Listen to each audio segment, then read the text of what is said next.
14 मार्च के second shift के exam में जो प्रश्न पूछे गए हैं, उससे पहले एक बात और दोस्तों कि जिन्होंने भी अगर चैनल को सब्सक्राइब नहीं किया है तो एसएससी सीएचएसएल एग्जाम से रिलेटेड पल पल की अपडेट के लिए जो है चैनल को सब्सक्राइब जरूर कर दीजिएगा और बगल में ही आपको एक बेल आइकन यानी घंटे का निशान भी दिख रहा होगा, तो आप उसे भी जो है जरूर प्रेस कर दीजिएगा।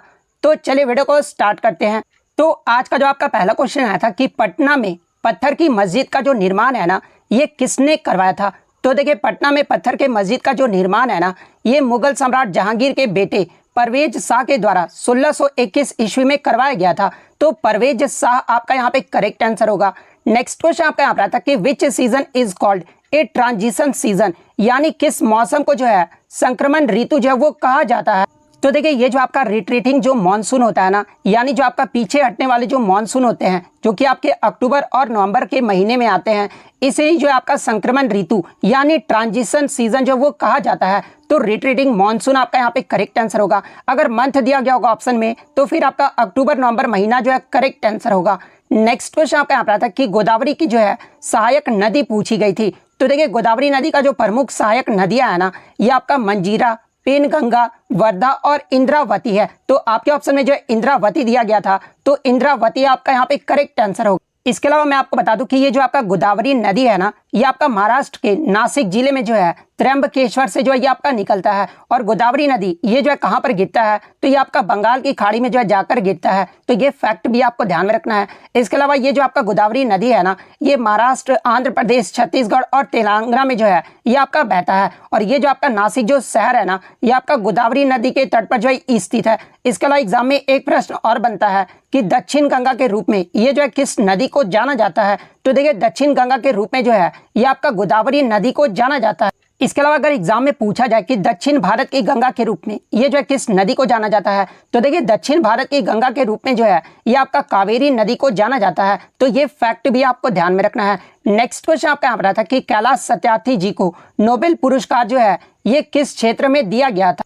तो देखिए, मैं आपको बता दूं कि भारत और अंतर्राष्ट्रीय स्तर पर बच्चों के अधिकारों के लिए किए गए कार्य के लिए जो है संयुक्त रूप से कैलाश सत्यार्थी जी और मलाला यूसुफजई को जो है 2014 का नोबेल शांति पुरस्कार जो वो दिया गया था। तो आपका जो है क्षेत्र पूछा गया था, तो शांति का जो है नोबेल पुरस्कार आपका करेक्ट आंसर होगा। इसके अलावा मैं आपको बता दूं कि ये जो आपका मलाला यूसुफजई है ना, ये जो आपके नोबेल शांति पुरस्कार पाने वाले सबसे कम उम्र के व्यक्ति हैं। तो ये फैक्ट भी आपको ध्यान में रखना है। मात्र 17 वर्ष की उम्र में ही जो है मलाला यूसुफजई को जो है शांति का पुरस्कार से जो वो सम्मानित किया गया था। तो ये फैक्ट भी आप ध्यान में रखिएगा।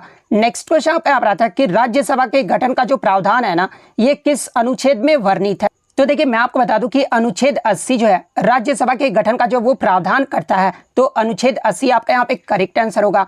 इसके अलावा मैं आपको बता दूं कि राज्यसभा में अधिकतम सदस्यों की जो संख्या होती है ना, वो आपका 250 होता है। लेकिन वर्तमान में राज्यसभा में सदस्यों की संख्या कितनी है, तो ये आपका 245 है। इसके अलावा जो 12 आपके सदस्य होते हैं ना, ये आपके राष्ट्रपति के द्वारा जो है वो आपके मनोनीत किए जाते हैं, जो कि अलग अलग क्षेत्रों से जो है ये आपके मनोनीत किए जाते हैं। इसके अलावा बात कर ले राज्यसभा के बारे में, तो देखिए राज्यसभा जो एक होता है ना, वो आपका स्थायी सदन होता है। यानी राज्यसभा का जो विघटन जो है वो कभी भी जो वो नहीं किया जा सकता है। इसके अलावा राज्यसभा के सदस्यों का जो कार्यकाल होता है ना, वो आपका 6 वर्ष का होता है। और राज्यसभा के 1/3 जो सदस्यों का जो चुनाव है ना, वो आपका दूसरे वर्ष में जो वो किया जाता है। और राज्यसभा को जो है आपका उच्च सदन भी जो वो कहा जाता है, और लोकसभा को जो आपका निम्न सदन कहा जाता है। तो ये सारे पॉइंट जो आपको ध्यान में रखना है। इसके अलावा एग्जाम में एक प्रश्न और पूछा जाता है कि राज्यसभा का पदेन सभापति जो है ये कौन होता है। तो देखिए, राज्यसभा का जो पदेन सभापति है ना, ये आपके उपराष्ट्रपति होते हैं। तो ये फैक्ट भी आप ध्यान में रखिएगा। नेक्स्ट क्वेश्चन आपका यहाँ पर था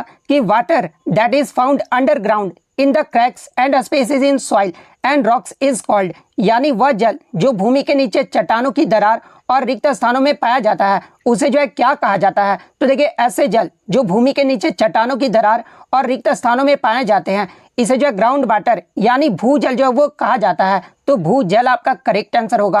नेक्स्ट क्वेश्चन आपका यहाँ पर था कि किस केंद्र शासित प्रदेश के नाम पर किसी सागर का जो है नाम पड़ा है। तो देखिए, अंडमान सागर का जो नाम है ना, ये आपका अंडमान निकोबार के नाम पर ही जो है वो आपका पड़ा है। तो अंडमान निकोबार आपका यहाँ पे करेक्ट आंसर होगा। नेक्स्ट क्वेश्चन आपका यहाँ पर आया था कि वाद्य यंत्र को नाट्य शास्त्र के रूप में जो है ये किसने प्रस्तुत किया था, या फिर कुछ बच्चों ने बताया कि प्रश्न ये पूछा गया था कि नाट्य शास्त्र नामक ग्रंथ जो है ये किसने लिखा है। तो देखिए दोनों ही में जो आपका उत्तर होगा ना वो आपका भरत मुनि होगा, क्योंकि भरत मुनि ये जो आपका नाट्य शास्त्र जो नामक ग्रंथ है ना ये भरत मुनि के द्वारा ही जो वो लिखा गया है। तो भरत मुनि आपका यहाँ पे करेक्ट आंसर होगा। नेक्स्ट क्वेश्चन आपका यहाँ पर आता है कि द्वितीय संयुक्त राष्ट्र विश्व भू स्थानिक सूचना कांग्रेस यानी UNWGIC 2022 का जो उद्घाटन है ना ये किस राज्य में किया गया है। तो देखिए अगर UNWGIC का फुल फॉर्म की बात कर ले तो सेकंड यूनाइटेड नेशंस वर्ल्ड जियो स्पेशियल इंफॉर्मेटिव कांग्रेस 2022 का जो उद्घाटन है ना ये आपका हैदराबाद शहर में किया गया है। तो हैदराबाद आपका यहाँ पे करेक्ट आंसर होगा। नेक्स्ट क्वेश्चन आपका यहाँ पर आता है कि खेड़ा आंदोलन ये जो है क्यों हुआ था। तो देखिए मैं आपको बता दूं कि 1918 में महात्मा गांधी जी के द्वारा जो है ब्रिटिश हुकूमत के खिलाफ गुजरात के खेड़ा में जो है सबसे बड़ा किसान आंदोलन जो वो आपका चलाया गया था, जो कि खेड़ा आंदोलन जो वो आपका चलाया गया था। और ये जो आपका किसानों की बदतर हालत को सुधारने का प्रयास से जो है ये खेड़ा आंदोलन चलाया गया था। तो किसानों की बदतर हालत जो आपका यहाँ पे करेक्ट आंसर होगा। नेक्स्ट क्वेश्चन आपका यहाँ था कि 108वीं भारतीय विज्ञान कांग्रेस का जो उद्घाटन है ना ये PM मोदी के द्वारा कहाँ पर किया गया है। तो देखिए 108वीं भारतीय विज्ञान कांग्रेस का जो उद्घाटन है ना ये आपका राष्ट्र संत तुकडोजी महाराज नागपुर विश्वविद्यालय में जो वो किया गया है। तो नागपुर आपका यहाँ पे करेक्ट आंसर होगा। इसके अलावा बात कर ले 107वां जो भारतीय विज्ञान कांग्रेस का जो आयोजन है ये कहाँ पर किया गया था। तो ये आपका बेंगलोर में आयोजित किया गया था। तो ये फैक्ट भी आपको ध्यान में रखना है। नेक्स्ट क्वेश्चन आपका यहाँ पर आता कि PMW वाणी योजना ये जो है किससे संबंधित है। तो देखिए ये जो आपका PMW वाणी योजना है ना ये आपका सार्वजनिक स्थलों पर वाईफाई की उपलब्धता से संबंधित है। तो वाईफाई की उपलब्धता आपका यहाँ पे करेक्ट आंसर होगा।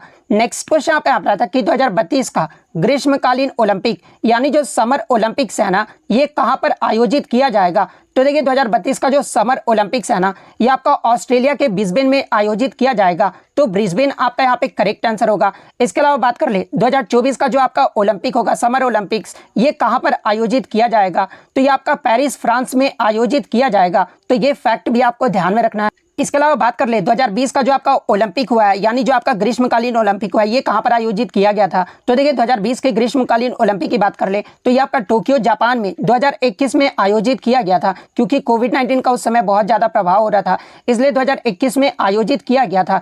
इसके अलावा बात कर ले शीतकालीन ओलंपिक यानी विंटर ओलंपिक्स 2026 ये जो है कहाँ पर आयोजित किया जाएगा। तो ये आपका इटली में मिलान कॉर्टिनिया में जो ये आपका आयोजित किया जाएगा। 2028 के ग्रीष्मकालीन ओलंपिक की बात कर ले तो देखिए 2028 का जो ग्रीष्मकालीन ओलंपिक है ना ये आपके USA के लॉस एंजलिस और कैलिफोर्निया शहर में जो है आयोजित किया जाएगा।